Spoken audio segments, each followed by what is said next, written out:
Hey cats, EDDBUD here, and today I've got a 100 mile update for you on the SAUCONY Endorphin Pro.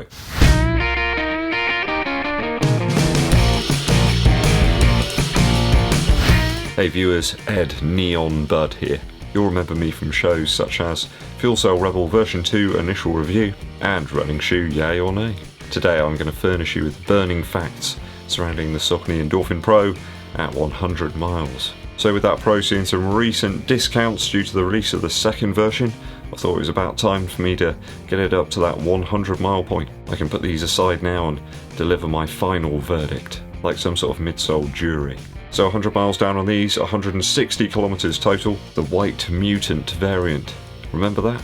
That was like May last year I picked these up, so been hanging around a little while but still feeling good. So my initial review, I gave the upper of the shoe 2.7 out of 3. I think my main issue with it really, if there was any at all, was the unstable sort of lockdown. It was really inconsistent. Sometimes you didn't know if you tightened the shoe up enough, maybe it was too loose, maybe it was too tight. It's not really something you can tinker with when you're using it for a race. You can't really just stop and mess around with the laces. That's probably going to cost you your attempt at a personal best or something. So yeah, in a race shoe it's not a great thing to have. I gotta be honest, at 100 miles I'm still tinkering with that lockdown pretty much most times I use the shoe. The Pro just is a tough shoe to dial in terms of that upper lace lockdown. Just still leaves me second guessing whether I've over tightened it or under tightened it. With the lack of a heel counter here in the back of the shoe, it's really vital to get it right. You need the tension spot on because the shoe is one of the most rigid around. I mean, that's one of the good things about it, but it does mean that it feels like it's kind of flapping around on your foot if you haven't tightened it down enough. So starting with a bit of a drawback, but the rest of the uppers a triumph. No wear or tear on the simple upper, and somehow I've managed to keep it relatively clean. I don't know how.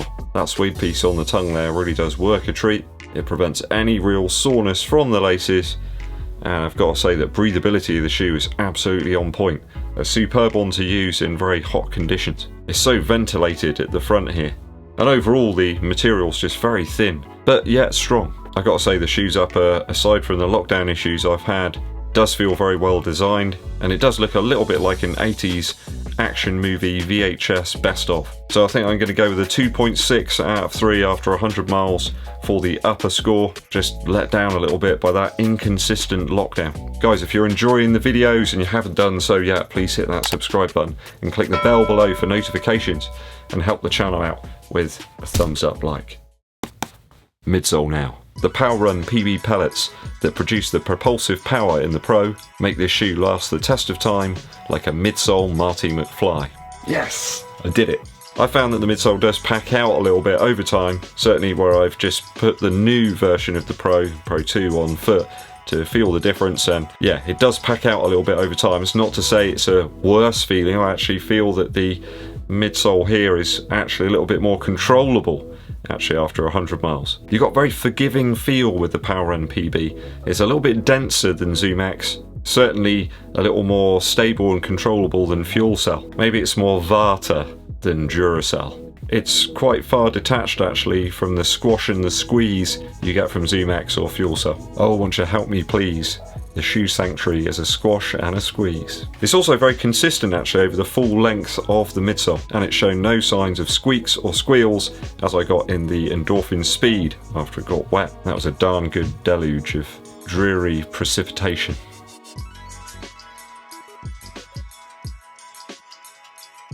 Where did that come from? I find the midsole in the Pro very effective over a wild range of different paces, at least for me anyway. Anything between about 8 minutes 30 per mile, sort of recovery type sessions I suppose. That just sort of easy going pace. Easy going summer pace. You know, like if you went out for a run with that guy that's in Marley and Me, that fella.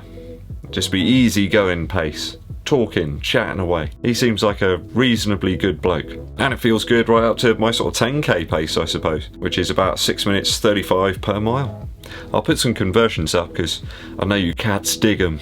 I think that's down to the foam type personally and the delivery. A very versatile shoe this one, and it always leaves me feeling reasonably fresh. Well, as fresh as I can be I suppose. I seem to be a manic man that never stops doing stuff at the moment. There's never a dull moment to be had. I don't even have time to relace my Jordan 6. Just don't have time. And I find no reason to suggest that it can't be used on a more sort of daily basis. I don't mean as a daily regular shoe, but you could use it on a more frequent basis. Why not? I think a wider variety of runners can utilise it as well. You've got a slightly wider underfoot base there, certainly than an X% or an Adidas. So highly recommended for me. I really enjoyed miles in this one. I can't remember any that I didn't really enjoy the miles in. I'm going to give it a 3 out of 3 for midsole. I think Saucony have got it absolutely spot on.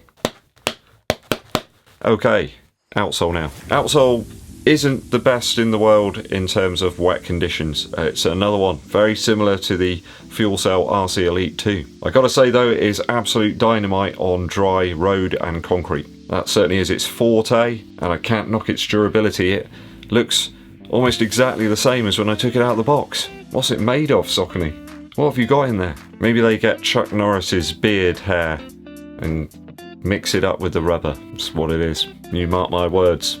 I bet someone from Saucony will comment down below and confirm it. Very little wear to the eyes, a tiny little bit back here in the outer edge of the heel, and nothing at all on the rest of the shoe. I don't think I've ever said that of a review. Quite something at 100 miles, and clearly the rubber selected is spot on from a durability standing point. Not sure I agree with my initial 3 out of 3 assessment though, after taking it out on some wet roads. Both the Pro and the Speed are slippery customers. As such, I'm going to give it a reduction down to 2.5 out of 3. It's only fair considering I really slated the outsole on the RC Elite 2 the other day. I couldn't put my head on the pillow and go to sleep at night if I felt that I hadn't given an honest score. Just leaves me a tad scared to use it on anything but dry conditions, but maybe they can fool around with it in the future and utilise the same rubber compound but in a different pattern. Value now. So I think with the shoe reduced to about 152 Earth credits, pounds, or about $150 over in the US, I think it makes a great option for training and for racing too. You could perhaps use it in training for some faster or longer runs, and of course some races. So I think you could race down to a 10k in this one. I'm not sure you wanted to run a 5k in it, but yeah, why not? I think Saucony know that some people wanted a few upper changes in the V2, and they're prepared to pay the extra bucks. But you got the same engine effectively here, haven't you? Same midsole and outsole. And I think at that cheaper price, it makes a fantastic shoe to put into your rotation, into your footwear arsenal. I have to say, I think it will last longer than the Saucony Endorphin Speed. I think that carbon plate just gives it a little bit more rigidity, and the longevity of this one will be extended because of that. I don't see the foam bottoming out anytime soon. I think it's stable enough for more frequent weekly usage, but nimble enough for the faster efforts. I'm going to stick with my initial value score on this one of 2.8 out of 3. I think at that discounted price it makes it even more of a value shoe. I think outsole versatility and the lockdown issues are my only real major concerns in the Endorphin Pro. So I think if I've totaled the scores out correctly, at 100 miles, that gives me a 10.9 out of 12 for the Saucony Endorphin Pro. It's been nice running in you, but number 2's here, and I shall retire you now. Sorry about that. What are your thoughts and opinions on the Saucony Endorphin Pro? Let me know, guys, down in the comments. You know I like to read them. A musical interlude for you.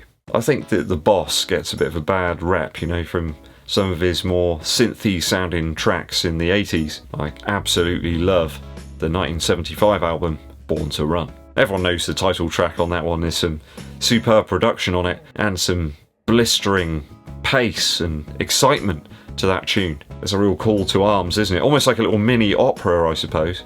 I've always thought of it a little bit like a Roy Orbison track. You know, you've got these little parts and segments. There's like a story to it. It does feel a little bit like that. I really love the intro track, Thunder Road, and 10th Avenue Freeze Out as well. It's sort of strutting, that track, you know? Again, Meeting Across the River's got that story vibe about it. It's such an interesting album, this one. Wonderful horn section here as well. Absolutely gold. Yeah, if you haven't ever heard it, perhaps if you're a younger viewer, go and check it out. The album by Bruce Springsteen, Born to Run. Right, cats, time for me to rock and roll out of here and get some rest and relaxation. It's Saturday, I'm already at 41 miles, so my long run tomorrow will take me way up into the 50s, which is really good to get back there.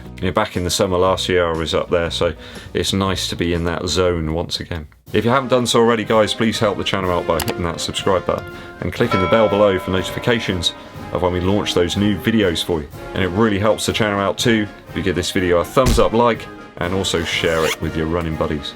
My name's EDDBUD and I'll be seeing you.